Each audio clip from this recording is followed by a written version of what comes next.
Welcome to StockShotz. We're so pleased to have as our guest tonight real estate analyst, professor, technologist, author, and speaker, Dr. Dani Babb. Dr. Babb founded the Babb Group. You can visit her website at drdaniellebabb.com. Listen in now as I interview Dr. Dani Babb. Dr. Babb, thanks so much for being with us on StockShotz tonight. Absolutely, my pleasure. Thanks for having me. Dr. Babb, many experts are telling us that this recession or depression, if that's what you'd like to call it, started with housing and it has to end with a recovery in housing. Is that the case, or is something this time different? Well, I think that probably it did start in the housing market with an overinflated, overheated market. But I think the problem today is not so much housing as it is credit. And obviously, we need to get credit flowing again. We need to get banks to lend to people. We need to stop the freeze in the marketplace. And we need to be able to value the assets that the banks already have on the books. And I'm not just talking about housing, but we don't even know the value today of credit card debt because the default rate fluctuates so much depending upon the borrower. And until the unemployment rate starts to stabilize and credit starts to flow again, I think we're going to continue to see problems in the market. Well, it's been a very difficult issue because we've kind of run into a moral issue with some of the stimulus package and some of the bailouts. And I think last time you and I talked, we were beginning to talk about some of the government stimulus back in the spring of last year.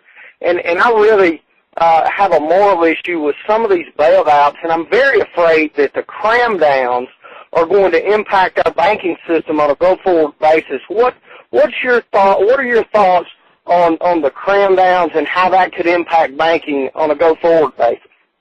Yeah, you and I probably couldn't agree more on the cram down. First of all, we have to remember that over 92% of people are still paying their mortgage on time. And most of the people that are not paying their mortgage are those that were in the subprime category and never would have gotten a mortgage before 2000. Unfortunately, the cram down is going to make it very expensive, in my view, for new borrowers and new buyers to come into the market. What's going to happen in this case is the bankruptcy judge is going to be able to come in, write down the principal balance on a mortgage that a person holds. And unfortunately, that is going to be based on what the person can afford and not what the home is worth. So, for example, we know of investment properties that, $800,000, $900,000 properties. The person could afford $200,000, and the bank is forced to take the write-down. Now, the banks are going to have two issues with this. First of all, they're going to be scared to death to lend because they're not going to know how much in assets they already have. We're going to see an increasing result, in my view, in bankruptcy if there's very little repercussion. A lot of people didn't file bankruptcy because they didn't want to lose their home, and we're also in non-homestead states that was at risk. And then the other potential problem is this money that's going to basically be taken as a loss to the bank is going to be passed on to new borrowers and new buyers in the form of upfront fees, upfront costs, and what we refer to in the mortgage business as points. So the average person that may have gotten a half-a-point mortgage or a no-point mortgage might be paying 2 points, which is 2% of the cost of the home. So this is just a bad idea, and you're right on the moral issue. We've seen buy and bail already, and I think that's going to get worse. Well, I understand that it's the American dream to own a home, but I've got to be honest with you. I mean, a lot of people speculated in real estate. I choose to speculate in equities. Nobody has sent me a check to cover even part of what I lost last year with the market going down. So I really think that's a very slippery slope. Yeah, I agree with you. And I did speculate in real estate. I still speculate in real estate, and I think it's a fantastic buy. I think many of us paid too much money in the 2000s, but there are a lot of us that refuse, no matter how upside down we are, to take a handout, to take a modification, to take anything that's going to result in someone else paying for our mistakes, us paying too much for a piece of property that's now devalued. Markets come and go. We don't have a right to home ownership. We have a right to happiness. We have a right to our lives. We have a right to our privacy, but we don't have a right to home ownership. And there are a lot of people that say renting is actually in your best interest. And so you have to make a decision in terms of what's best for your family, but we have to avoid paying and bailing people out that just simply didn't read their documents or are not willing to ride out a market when we are all in this together. I agree, and I think on the flip side of that, there were a lot of people that didn't buy a home. They were renters. They paid their rent every month, and if we would kind of let the cycle happen as in a natural way, we would bring the price of some of these properties down where these renters could afford a home at a much more reasonable price. Yeah, you're so right. We already see, even in areas that weren't that badly hit by the mortgage meltdown, if you want to call it that, where prices have dropped 20, 30, 40%. And between that price drop, the incredible amount of inventory out there, and the fact that a conforming loan is now about $417,000 or less. In other words, you can get a whole heck of a lot more house for a whole heck of a lot less money, not just in price, but in interest rate, because Fannie and Freddie are backing more and bigger loans. If you put all those things together, plus an $8,000 tax credit for a first-time homebuyer, you really have a first-time homebuyer's dream. This is a market where you must have cash to survive, and if you've got cash right now, you pulled it out of the market, and there's about $70 trillion, I believe, globally pulled out of the market. If you take that number and you individually take maybe some of the money that you took out of the stock market, put it into a home today, you could have a fantastic deal that in 10 years, will all be behind us. We're not going to be worrying about it. Markets will be stabilized, and you're going to have significant equity. Well, I agree. And let me ask you this question. One of the things that we've really explored, and we've had good arguments on both sides on our show, but it's kind of the inflation-deflation debate with the government printing all the money. And Ms. Shedlock, who was in the deflation camp over the short run, was saying, in arguing with some of the ones that are in the inflation camp, that if you really believe we'll have some form of hyperinflation or possibly even a hyperinflationary depression, that real estate would be the best buy. Do you agree with that? And do you think that we are going to see inflation and that will make these speculative properties be a great buy over the next 10 to 15 years? I think they're going to be a great buy regardless of what happens, but at the same time, I don't believe that we're going to be in a depressionary period at all. I do think we are going to see inflation as a result of monetary policy, and we will probably see sometime, maybe late this year, early next year, a bump increase in interest rates as a result of that to try and contract that, which is going to be bad for the market in general. So in my view, people have about 12 to 18 months to jump in there, hang on to these properties, get into the market, and get a great deal for the future. All right, let me ask you this. One of the things that I've been very concerned about in terms of the inflation debate is that we've had politicians, I guess, kind of an unprecedented fear. You know, Bush came out, he wanted to get his stimulus passed. We either had to pass the TARP immediately, or it was a huge crisis. Obama was, in his first month of office, was kind of banging the fear drums. Are the politicians going to posture up once this takes hold? Let's say we do start to recover in the fourth quarter of 2009. Do you really think that they will do the right thing and start contractionary policy in time? That's an excellent question. I don't trust politicians to do the right thing ever unless it involves their own election. Me either. So the answer to that question is probably not. I think that thankfully the Fed is run separately from those who are elected and serving in Congress and so on. So I think that we do have some decent eyeballs on the problem. There have already been statements made that there could be a period of inflation in the future that the Fed will be watching. So I think that there will be eyeballs on it. Now, whether or not some of the things that will need to happen as a result, like maybe stopping some of this ridiculous out-of-control spending to help bring down the problem, will happen on the side of the politicians, I seriously doubt it. I agree with you totally. Let me ask you this. We had Gerald Celente, the noted trend forecaster, on the show about 6 weeks ago, and he argues that the next shoe to drop is the commercial real estate area because retail is doing bad. We're just now really beginning to see the effects of some of the layoffs that we've seen across the country in retail. Do you think that commercial real estate really has a lot of downside? I do, unfortunately. I used to work for C.B. Richard Ellis, which I believe is the largest in the entire world in commercial real estate right now. And I know for a fact that there are a lot of properties that they had that have significantly more vacancy rates. They're having a more difficult time collecting rent.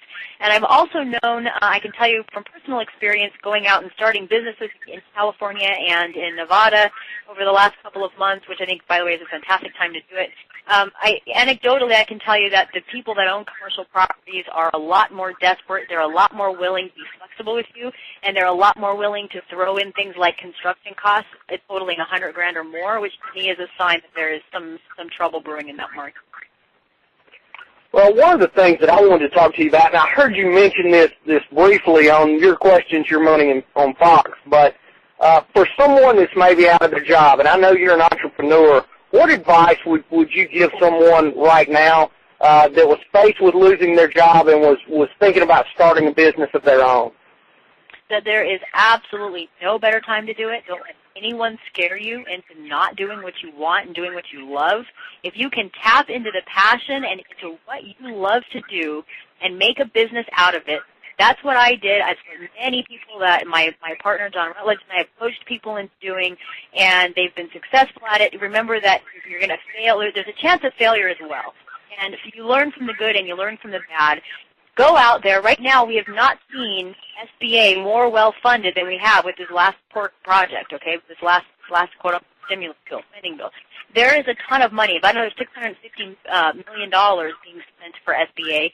There are tons and tons of options right now that, believe it or not, it's actually pretty easy to get money if you're a small business and you're wanting to start a new one that's going to create jobs, particularly if you're willing to promise you will create at least one job over the next year. So there is a lot of money out there. I say take the skill set that you've learned in corporate America. Stop relying on anyone else for a paycheck ever, whether it's the government, a boss, like another company. Take what you love to do. Take the skill set that you have. Turn that into something that you want to do around your own schedule, within your boundaries, your time frame, your flexibility. Go out there and start it now while all of your competition is worried about saving their behinds. You can be out there poised and ready to pounce on a rebounding economy with a very streamlined business model with best available talent, because a lot of people are being laid off or let go from companies. This is the time to get ready for the rebound and start business now.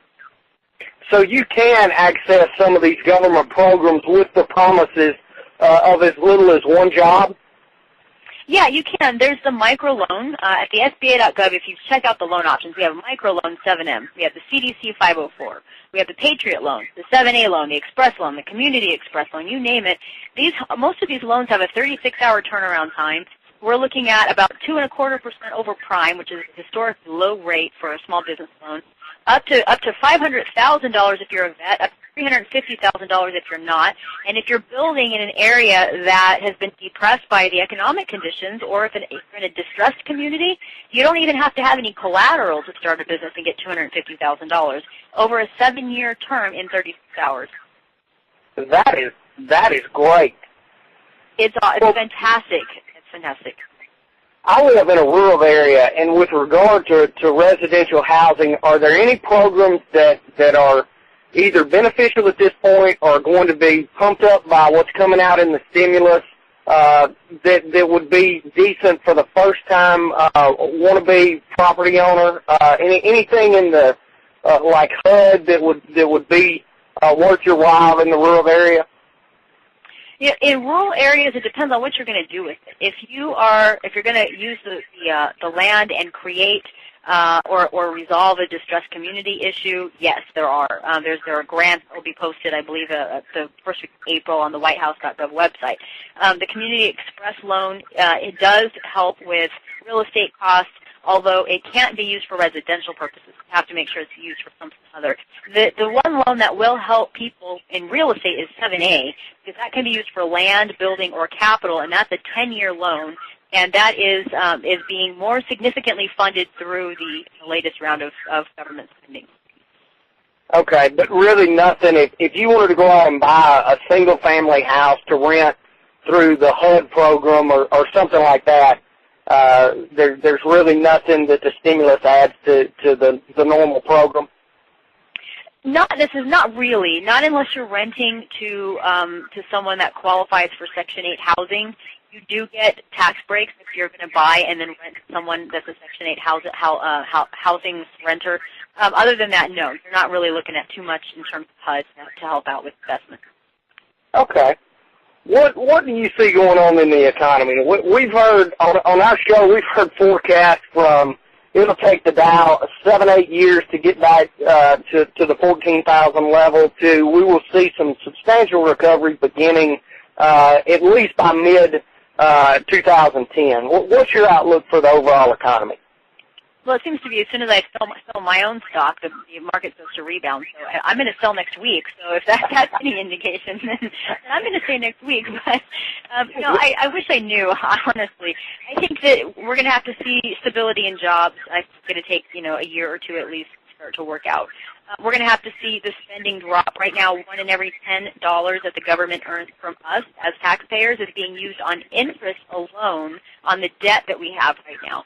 So until some of that stuff is resolved, and there's a lot of antsiness in the market, investors are a little freaked out about a lot of things. They don't know how the mark-to-market rule is going to play out. They don't know ultimately how things are going to be taxed. It's not. I'll tell you, it's certainly not helping the market to have dividend tax go up another 5%. Not helping the market to have capital gains taxes go up by another 5%, even if you had a capital gain.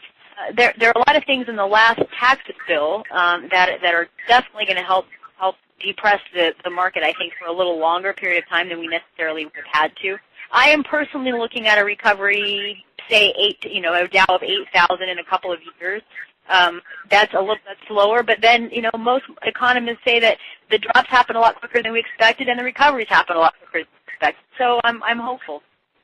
Well, I hope we'll see a snapback, but based on my portfolio, I don't hold out a lot of hope. I think we'll share that in common. I personally can turn the market in any stock by exiting the position. Dr. Babb, we certainly appreciate you taking time to be with us on StockShotz. My pleasure. Thank you.